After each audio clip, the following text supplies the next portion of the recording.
Bonjour à tous, merci na confiance pour ça la première chaîne YouTube à travers le monde Télé Tchangou. Tozali awa na siège national il y a nouvel élan parti cher Adolphe Mozito et sika oyo présidium il y a la muka yo tuko ça la déclaration pona ko benga penza population congolaise bazala na nzela le 29 septembre oyo donc ba maintenir marche oyo et ça qui prévu c'est 29 septembre ba maintenir itinéraire malgré communiqué il y a ville de Kinshasa et déclaré qui à partir il y a aéroport il y a Njiliti na pont Matete zone neutre qui va ko tambolate la muka et lobi niet ba ko tambola jour wana et puis marche na bango ko banda bel et bien na masina présidium ya la muka pe bazali ko alerter opinion nationale et internationale na ba manœuvre to ba attentat o bazolinga basala pour atteindre vie, il y a un leader, il y a Lamuka, en tout cas, il a déjà alerté déjà l'opinion que vie Nabango est en danger. Nakoti kabino penzabola na molai déclaration wana ezaki etangamaki na mona mboka Jean-Claude Mwalimu pe bokozo ba réaction il y a bandeko oyo ba communicateur pe ba cadre na kati ya Lamuka o ba se prononcer qui sur ce sujet. Regardez.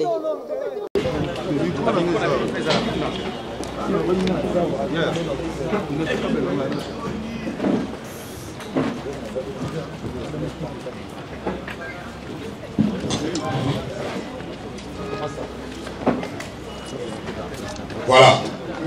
Mesdames et messieurs de la presse, distingués invités, nous vous souhaitons la bienvenue et surtout merci d'avoir répondu à cette invitation du présidium de la Muka dans le cadre de son point de presse de ce lundi 27 septembre 2021. Et bien avant, j'aimerais vous inviter tous à nous tenir debout pour l'hymne national.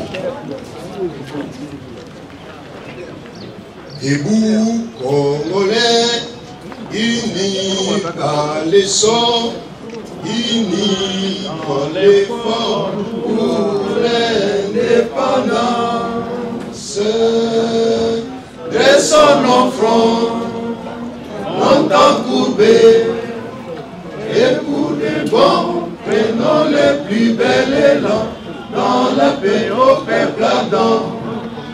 Par les labeurs, nous bâtirons un pays plus beau qu'avant, dans la paix citoyenne.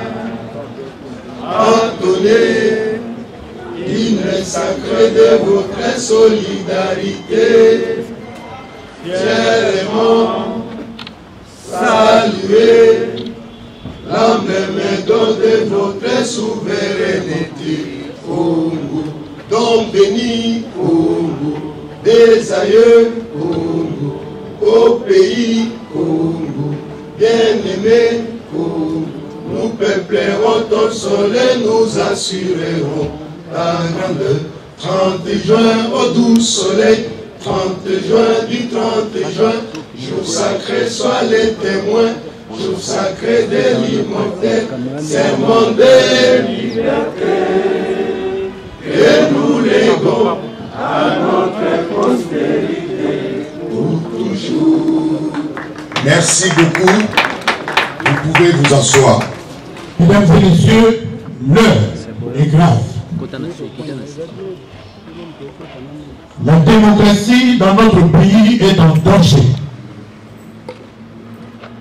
Le régime de fait de M.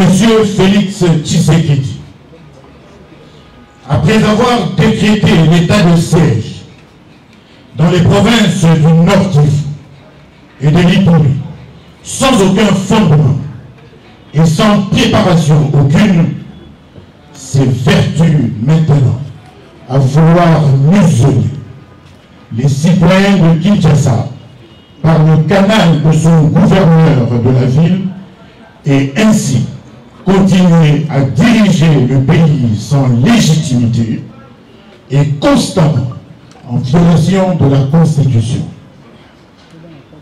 Ainsi, dans le cadre des préparatifs de la marche du 29 septembre courant, en réclamation de la dépolitisation de la Commission électorale nationale indépendante, CENI en sigle, le présidium de l'AMOCA rappelle et déclare ce qui suit.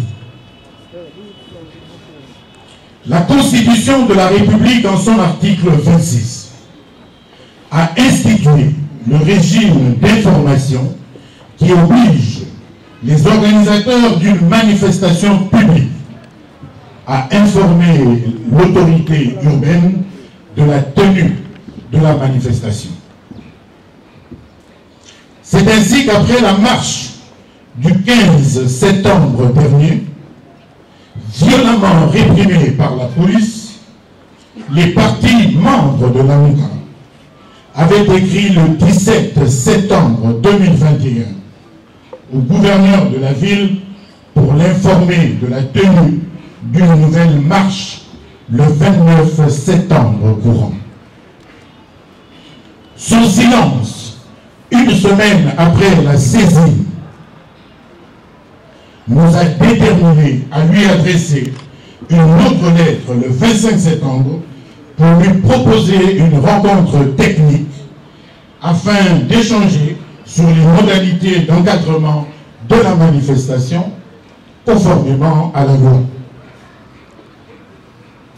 Le même jour, sans répondre à nos lettres, la ville de Kinshasa, à la suite d'une rencontre convoquée via les réseaux sociaux avec les partis et organisations politiques majoritairement de l'Union sacrée, a rendu public un communiqué dans lequel elle a décrété d'autorité l'axe Poma-Tété, aéroport de Ndjili, de zone neutre où de manifestations publiques ne peuvent être organisées. Ce communiqué, qui ne vaut pas décision pour nous, est illégal, en ce qu'il ne s'appuie sur aucun soubassement légal. Il est aussi discriminatoire, en ce qu'il prive les Congolais habitant cette partie de la ville de leur droit constitutionnel de manifester. En réalité, il établit pratiquement et de manière sournoise un état de siège qui ne dit pas son nom dans cette partie de la ville de Kinshasa. Le présidium note cependant que le même jour que le gouvernement de la ville avait annoncé et fait publier le fameux communiqué, le parti au pouvoir avait organisé une marche dans l'axe ciblé. Le dimanche 26 septembre, le citoyen Mbosso, président de l'Assemblée nationale de son État, et dont le parti est membre de l'Union sacrée, a tenu un meeting populaire aux allures de campagne électorale au stade de Massina, se situant, tenez-vous bien, dans la zone dite neutre par le même gouverneur. Le présidium rappelle aussi que le 21 septembre de ce mois, le parti politique ACP du gouverneur de la ville et les partis alliés à l'UDPS avaient organisé une manifestation dont le point de chute fut le palais du peuple. La dite manifestation s'est terminée par l'attaque des bureaux de l'ECID situés sur le boulevard Triomphal. Le présidium observe par ailleurs que depuis la prise de pouvoir par ce régime de fait, toutes les manifestations publiques des partis politiques membres de l'AMOCA sont systématiquement réprimées par la police sur instruction du gouverneur de la ville de Kinshasa. Manifestement, tout est fait pour étouffer nos partis politiques et nous empêcher de jouir de nos droits et des libertés publiques en invoquant à chaque fois des raisons fallacieuses. C'est justement contre cette discrimination et contre cette dictature que nous avons décidé de résister conformément aux articles 12 et 28 de la Constitution. Ainsi, le Présidium de la MOCA annonce solennellement qu'il maintient sa marche pacifique du 29 septembre, courant qui partira du quartier 3 à la Sina jusqu'au Palais du Peuple.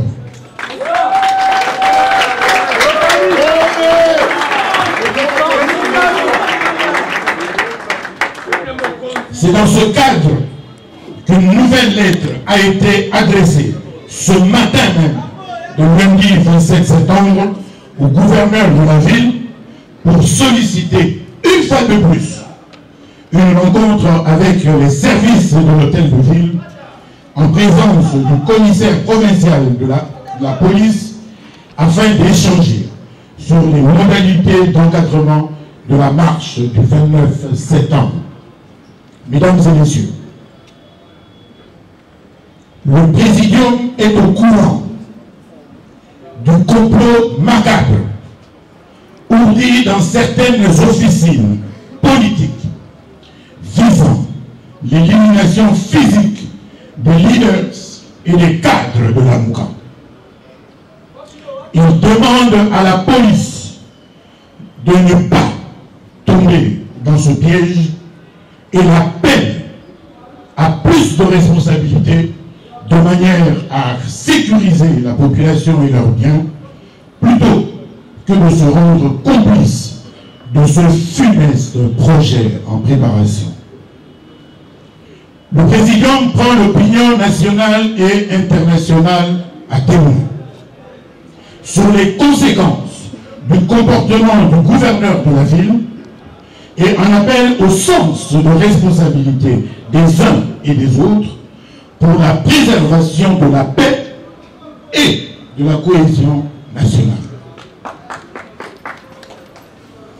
La MOCA ne laissera personne assassiner ou détruire les acquis démocratiques issus du pacte républicain de Sun City. Le Présidium appelle le peuple congolais en général et les Quinois en particulier à ne pas céder aux intimidations et à se mobiliser nombreux pour répondre à cette manifestation du mercredi 29 septembre courant. Que Dieu bénisse la République démocratique du Congo et son vaillant peuple, fête à Kinshasa le 27 septembre 2021, signé Martin Fayulu Madidi, président élu, Adolphe Mozito, coordonnateur de la MOCA. Je vous remercie. Nous demandons aux membres du Présidium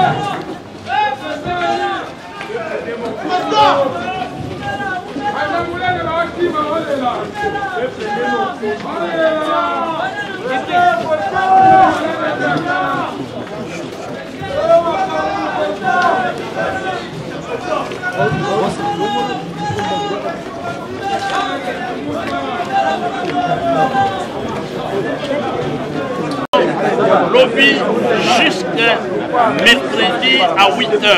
Ça dans la quartier 3. On va en marche jusqu'à la palais du peuple. Ce qui a l'indi Koboma Bisso, Aya Koboma Bisso. Vous voyez, on a communiqué, président qui a publié, on a déjà informé.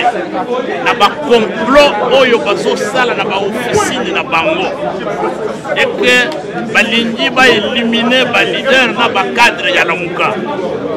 bandeko na ngai baoyo babanda mosala kokoma bato na Kongo oyo baza lisusu te bango mpe bakenda oyo akanisaka ya kokoma bato ya tikala ya libela na mokolo na Kongo asoki kosa po ye mokolo mosusu mpe ya kokenda. Donc biso tokobanga eloko te tosi totelemi e napesi bino rendez-vous tokomobilize bacombattant na biso bamilitant na biso population congolaise bakinoise bakinois mercredi à partir de 8h tozala na Django na quartier 3. Il n'est pas question bandeko na ngai ya kondima ke Ngobila Tshilombo na balieutenant na bango bazongisa biso lisusu na mobutisme bazongisa biso lisusu na kabilisme oyo tokomi komona président ya Assemblée nationale olia sala mosala na Assemblée nationale akomi dalelo ya Tshilombo akomi kokende kosala campagne électorale ya Tshilombo au lieu de travailler pour une institution qu'on lui a confiée. Voilà pourquoi nous disons démocratie et s'allie en danger. Et il faut totalement. Donc, à l'issue que tout pays les bosso, ce qu'on va congolais, va se rendre compte de tout ce qui se passe et ce qui est limité, tout ce qu'on a mboka oyo, banana biso, va coûter à la baoum, il y a pas tout ce. Pourquoi seulement Ngobila Akata Django? Pourquoi seulement Ngobila Akata Django? Papa oyo apotaye na maman apotaye atakela ye teni ya Django pour que a décider ndenga lingi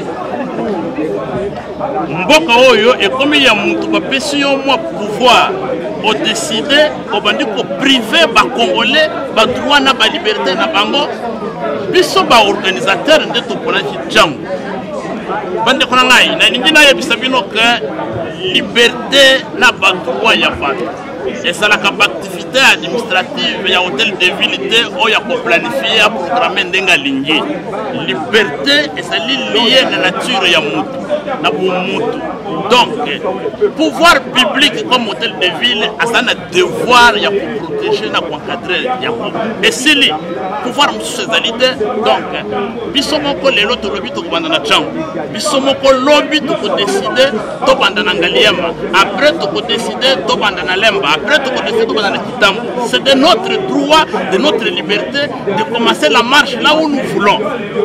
Et le pouvoir public est une mobilisation à son représentant devoir constitutionnel pas pessier, ça y a pour protéger, pas trop manifester, il y a pour encadrer la manifestation pour que et la Kamalam, ça y a pour il y a pour programmer n'enga ligne. Voyez bisango binakre activité ya la muka et zali activité ya zungu ya mwasi na yete. Oyo a décidé les lois lobby kata misuni misatu otika mibale to kolia lobby.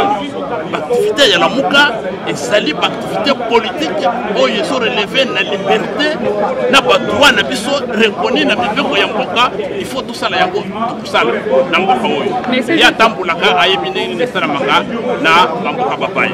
Le présidium de la Mouka vient de confirmer la marche et l'itinéraire de cette marche. Nous lançons un appel à tous les Congolais, à tous les Banachang. Nous allons marcher pacifiquement. Et le point de départ de notre marche, c'est le quartier 3 Massina. Personne, et alors personne n'est au-dessus ni des lois de la République, ni de la Constitution. Donc, nous allons marcher ce mercredi. Déjà, à partir de 8 h, nous serons très nombreux pour répondre à l'appel du présidium de la Mouka. Mais pourquoi aujourd'hui la Mouka veut faire la tête dure face au dispositif pris par l'autorité urbaine de pouvoir changer la destination de cette marche? Madame, Monsieur Ngobila n'a pas qualité de changer l'itinéraire d'une marche. Encore que, à cette date, Ngobila n'a pas encore officiellement saisi les partis politiques membres de l'AMUCA. Mais nous avons constaté sur le terrain que M. Mbosso a organisé une manifestation qui était pratiquement un meeting populaire des campagnes électorales. Nous avons vu les amis de l'UDPS marcher les samedis. Et le dimanche, M. Ngobila a pris acte de la manifestation de M. Mbosso. Madame, je pense que nous ne pouvons que prendre à témoin l'opinion tant nationale et internationale. Pourquoi cette discrimination? Pourquoi cette injustice? Donc, ils nous considèrent comme des sous-hommes. Mais parce que nous devons tous respecter la Constitution.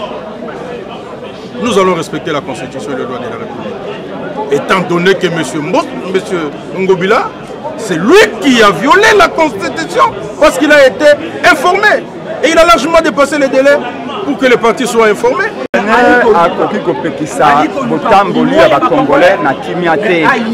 La Kisangai a article ya mobeko likonzi ya constitution oyo epesi Ngobila pouvoir ya interdire marche réalité. Ngobila a décision ya koloba ete selon Ngobila bana changu baza bameli bangi, selon Ngobila bana changu baza babandi babetaka bato, selon Ngobila moyen marche ezala na changu te. Mais décision wana azwi yango le 25 septembre.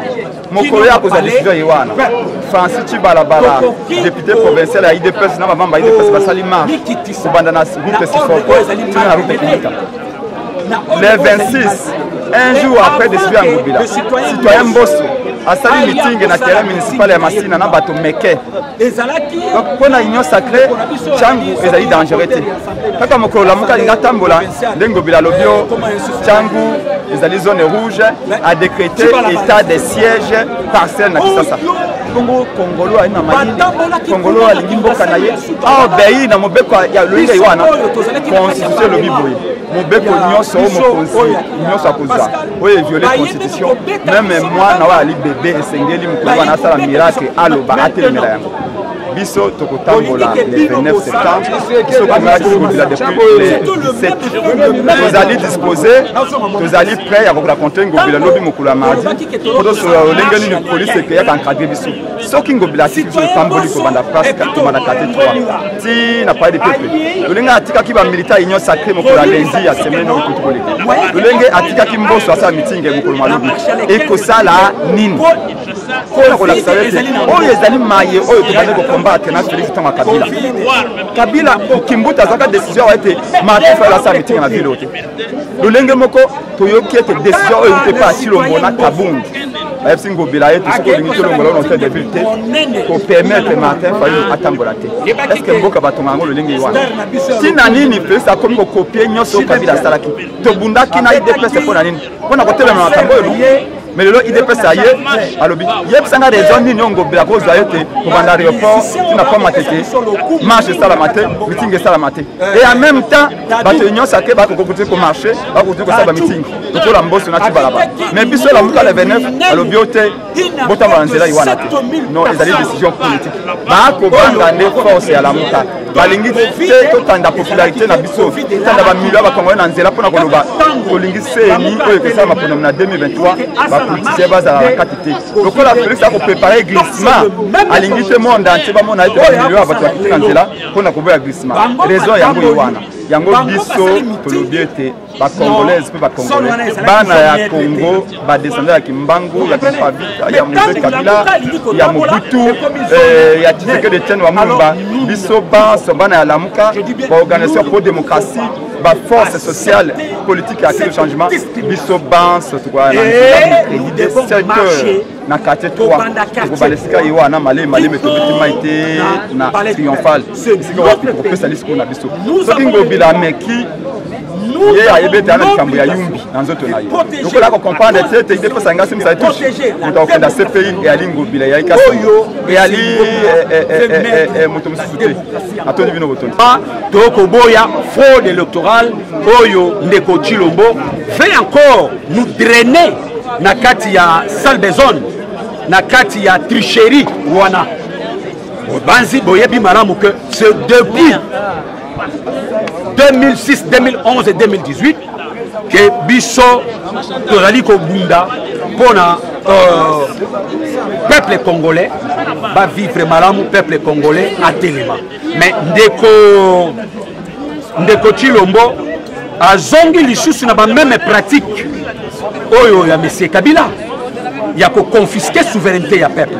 Yango biso tolobi non, bitumba oyo to bunda depuis 2011, 2006, 2011 et 2018.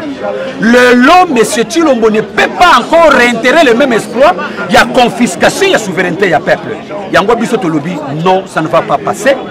Toko tambola na kimia nyonso na kotosa mibeko ya mboka ya kotosa constitution ya ko promouvoir la démocratie. Toko tambola ko banda na quartier 3. Toko mata malembe tokomi na Pascal tubeti mai tete tokomi bitabe tete tokomi quartier 1 tokomi na des bonhommes tokomi na poma tete échangeur limité tozui sendwe maman biso tozali ba pacifique bato bazali caractérisé na désordre bato bazali caractérisé na violence biso tozali ba pacifiste madame tokotambola na kotosa mibeko ya mboka kotosa constitution kotosa le bien d'autrui kotosa peuple congolais biso toko marcher pour na mboka bande kona biso IDPS ne sont pas nos ennemis bitumba toko bunda lelo to bunda na bango lobby mais du fait que bazali déjà na majoie ba kolia miel eleki bango na monoko ba bosani souffrance ya peuple ba komi ko sama kamundenge kabila bandaki ko sama kamu alors biso peuple oyo ba ko luka changement ya solo peuple oyo balingi ke lobby na biso za marab to légué mboka kitoko na progéniture na biso lobby biso ne sesenge to za na balabala pour tout défendre la démocratie, pour défendre l'intérêt mboka. C'est-à-dire que ici il faut que les gens comprennent que ce qui se fait bien au-delà ya banini oyo bozo mona, comment je peux qualifier ça, ce qui apparaît, il y a autre chose qui n'apparaît pas. Donc on s'inscrit dans un combat qui est beaucoup plus fondamental. Oyo combat tozolo ba ya démocratie. Les lois uniques, ba décision moko sur mesure. On ne peut pas obtempérer na ba décision ana. Tango bozo luka ko obtempérer na ba décision injuste. Ba décision moko sur violation ya constitution, sur violation ya ba loi ya mboka, mais vous donnez aux gens, à ces gens-là l'impression qu'ils sont dans le bon, alors que baza dans le bon. Voilà, c'est comme ça que nous avons dit dans la président Balobi la déclaration, nous résistons. Tozo boya et loko wana poto tonga démocratie. Le vrai problème il est là. Il est là. Beaucoup changer parce que batwalali balamuki idée yeli bango boye alors bolandi bango dans ce sens là. Mboka o eza mboka na biso toye bako kamba yango bo et bongi dans le respect de la loi, dans le respect de la constitution. Et tout ce qu'on fait qui ne va pas dans ce sens là, on ne peut que s'y opposer. C'est ça nous disons non parce que bango bazo marcher. Tomoni bango lelo wa bauti ko bazo beta ba buki mutu un membre ya décidé ya maluku.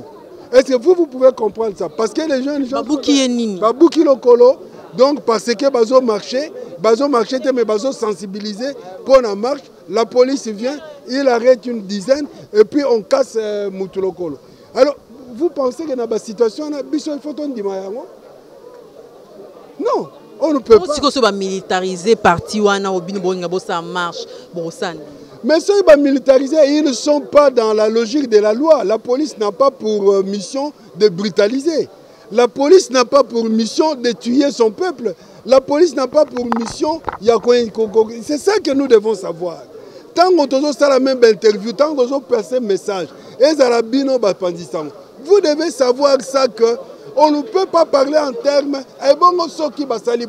puisque la mission de la police n'est pas ça.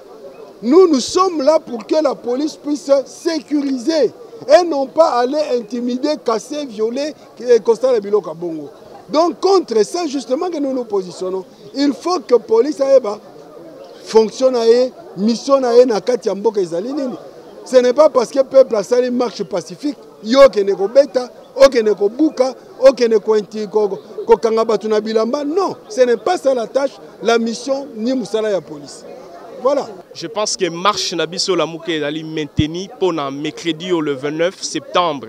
Au Tobengi Congolais, Nyon soit Kinshasa. Toko Banda marche au niveau, il y a quartier 3 jusqu'au devant, il y a Assemblée nationale. Nous recommandons à l'autorité de la ville de Kinshasa qu'Azali n'a possibilité Ali na pouvoir mon côté à violer la constitution, c'est-à-dire la décision et Ali la décision mon côté injuste. Alors nous ne pouvons pas nous incliner nous la Mouka face à cette décision parce que récemment tout le monde bandeko oyoyo il y a bango le 21 basali marche batamboli na tronçon il y a bengi zone neutre to boyi yango to ko exécuter ba ordre oyoyo de Congo Bilazozwa en rencontre avec les lois de la République. Parce que on a motuna nangezali soki policier tondi côté wana borobima ndenge nini. Maman to ali na ba stratégie na etandoike to repesa ba stratégie te. Mais tozo rappeler même na police na biso que police est ali apolitique, police est ali nationale. Tozo inviter la police na biso ya koza la professionnelle, ya ko protéger population congolaise na ba bien na bango. Soki otali mama la police ya kana mandoki. Biso toyaka Maboko Pamba. Si réellement ils sont populaires, si réellement si réellement ils ont la confiance de ce peuple, pourquoi Bazoboya Maponamié Zala Malam? Pourquoi Bazoboya Seigneur Zala Netre? C'est là où nous ne comprenons pas. Nous exigeons une CENI neutre. Nous exigeons la dépolitisation de la CENI. D'où nous appelons tous les Congolais sur le riz et le mercredi pour dire non à 3 choses. Non à la politisation de la CENI, non au glissement et non à la fraude électorale. Voilà la position de Biso Lamouka Yangoana. Pour ça, c'est le contraire. Il n'y a pas que la dépolitisation à CENI. Ils n'ont pas intérêt à Congolais. Pour la fraude électorale. Ils n'ont pas intérêt à Congolais. Vous allez compter pour la glissement. Ils n'ont pas intérêt à Congolais. Nous, surtout pour ça, ils n'ont pas intérêt à Congolais. Nous, nous allons Congolais, les Congolais, c'est déjà lioté. Mais ce qu'on a dit Congolais, c'est la prérogative de la gouverneur. Soit les soldats, soit les policiers, on a dit bien que beaucoup de décisions on a aujourd'hui, elles sont illégales. Elles allaient être contenues par la loi, elles ont un support beaucoup juridique. Il y a des seigneurs qui ont ça, et quand on n'a jamais zone nègre, on retire par contre la manifestation. C'est qu'on tire une manifestation dans le Kunga, on tire une manifestation dans le Funda, dans le Mamba. Donc on l'a ouvert sur le Mamba, on s'est dit que, ah, bon, t'as moi dans le Mamba, le Mamba fait comme zone nègre. Donc il y a le Funda, ah, bon, comme il y a le Funda, Funda fait comme zone nègre. Le Bukuna le Kunga, ah, donc il y a le Kunga fait comme zone nègre. Finalement, Kinshasa, mon bureau comme zone nègre, comme ça, campagne électorale, on a quand même dit que Kinshasa comme un you. Parti on est à Kinshasa, nous sommes préférés que Tchangou parce que Tchangou les alliés bastion naturel. Il y a la Mouka, donc Yengo il a coquille jamais pour la biso place pour la Congolais Batambo. Et Awatolobi a violé manifestement la Constitution en son article 26. Où il peut si pouvoir on a Congolais Batambo la payo et la police a ça on a pour sécuriser Bango. Donc voilà, Ngobila a s'inscrire dans la logique il y a Yumbi. Alors que Awatolobi Yumbi, tout le monde qui est dans Yumbi, c'est moi qui confusion, on a désordre. Yangoana Alingi a exporté les lots dans la ville de Kinshasa, désordre à confondre Yumbi et Kinshasa. Donc, la Mouka déjà dit que à cause de la Nanzela, par rapport à l'article 26 de la Constitution, à obéir à la Constitution et non à Ngobila. Donc Ngobila viole aujourd'hui la Constitution.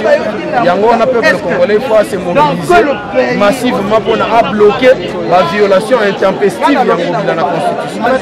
C'est-à-dire que biso toujours fait la Tchangouté, c'est-à-dire que Tchangou les alliés commune la carte de Moko et la commune de la province. Et biso de marche Salema na état d'union sur la République démocratique du Congo, y compris Tchangou. Alors biso marche na biso kosalema kaka na état mobimba ya république démocratique donc moyen kolobaki batekisa bato basala marche na kote moko biso etikala réponse grandiose na oyo ezali décision ezaki communiqué Ngobila azwaki ye elongo na monsieur Ngobila kotalisa comportement na oyo yango ezali kodénoncer wana ezoengagé kaka ye moko alobi na mboka moya bapendeke territoire wana eza zone rouge mais lelo toyoka lisusu na masina wana Tchangu ekoma zone rouge dans quel sens donc bateki yango batia biso de la position yango là Jean Lorenzo c'est un vrai comportement de ce pays du Congo et ce président du Congo Fachi Beton qui staff faisant ma cause importante à page nous tenons nous Congo à pauvre congolais je dois souffrir je dois chorer je dois dehors que chorer on a votre comportement de ce président non tozane sengote biso fuli upana se ya mbula mbula ekopeta mkono na so promettre toko marché bakatinga policiers sont là pour la peuple na biloko na mais les autres sont na terrain un policier qui vient pour nous intimider olia bateranga akoyana na ekoti abotoli loboko na téléphone azui kuna zokende afongoli carte mémoire de coûte 1000 francs un policier congolais azotia na poche Kabila nous a tué amemi biso na cimetière soki ekikole soki ekitambo ndeko Chilombo président Fachi Beton aye na bilo na bilo bouquet de fleurs alobi ke donna me réponse en paix est-ce que makambo boye yaya ngande naza boye na kufa na nga déjà kala est-ce que ba kundanga boye ko tshela nga ba papa ouais tu dis nous famille présidentielle la kai laisse peuple congolais peuple ACP là peuple Robert Lomabo mais ce qui est là quoi ça gratuité de l'enseignement et là qu'on a koto na londaki vidéo moko mukolo wana ndio mwanza na poto Hollande président Fachi Beton lobi ba congolais nyonso bazonga na mboka na bango yokati wana zo atali lobi Fachi Beton président tosakaka ngana longo na tika bamburuka na kuna na mboka wana otozonga tokozonga ta. Non, Bissonde Toali qui a organisé marche. Il y a des coalition Lamuka. Donc c'est nous qui sommes aux commandes. Bissonde Toali n'a devoir seulement d'être mibé Golobi à informer le quoi Toali n'a régime d'information. Mais tant où tu informes au de Congo Bila, à l'India ça le même bêtise à Sagi le 15 jours à l'Obaï Geno coronavirus. C'est aussi longtemps que Balanganze Moubaobe taba concert. Coronavirus et Zoara Rabata Lamuka ne bat ceux qui batamboli. Mais Awalelo a répété le même bêtise. Tout le monde a eu lobby à Tangundeko. Bengisi batu mboso bengisi batu na stade municipal azali pe plein batu baye mais tangu coronavirus plutôt batu ya Lamuka balingi batambola ndo moni ke non Tchangu comme zone neutre tangu dépêche à marché attaquer chez décidé zone neutre à la guité mais quand il s'agit maintenant dans Lamuka ça fait mal et puis pour nani kasi selon bino bazo boya botambola nzela ezali auto temela kilobi dictature de kwali ko kambambo kali ko yana ali moko ya dictature et puis ali pays sous ko banga bali ko banga lelo yomoni Lamuka ali population ali na sima Lamuka population ali na sima ba leader na biso nde ici je profite pour na yebisa Ngobila boye Kinshasa ali yumbi ote bat bakufaki na yumbi et ce qui alingi a transformer Kinshasa na yumbi biso to bima le 29 to tambola comme ça aboma biso le rola bat bakufaki na yumbi bat bakufa pe biso na Kinshasa et uzana mutu na ye donc voilà to maintenir date na biso to maintenir itinéraire na biso to banda na quartier 3 to ya rochité na palais du peuple ndeti bandi lokola ye alinga komisa Kinshasa yumbi batora bakufa ki aboma batu et ici je rappelle que communauté internationale de ce pays bali saisi asala buzo bawana aboma batu to interpeller plutôt à réprimer marché à Lamuka comme d'habitude donc et Nassima il aura se rendre compte de voilà marche pacifique ezali bongo constitutionnel toko dénoncer massacre kinois onde Congo Bila akobongisa mokolo ya le 29 toko mettre en témoin communauté internationale MONUSCO ba organisme nyonso ya droit de l'homme to mona ki ba oyo ya pouvoir en place batambolaki basalaki même acte ya vandalisation basaccager siège ya SID bango bazalaki na soutien nyonso ya la police tokokaki kutu porter plainte contre la police pour complicité pour ete bango bajuisaki na droit nyonso ya protection tokoloba boye congolais nyonso azali égaux liboso ya mobeko moko te akoki kolekela moninga. Le Congo nous appartient à tous et alors nous allons tous marcher ce 29 septembre pour barricader la route à ces groupes d'impérialistes, à ces groupes qui veulent prendre le Congo en otage et la liberté de paisibles citoyens. Merci.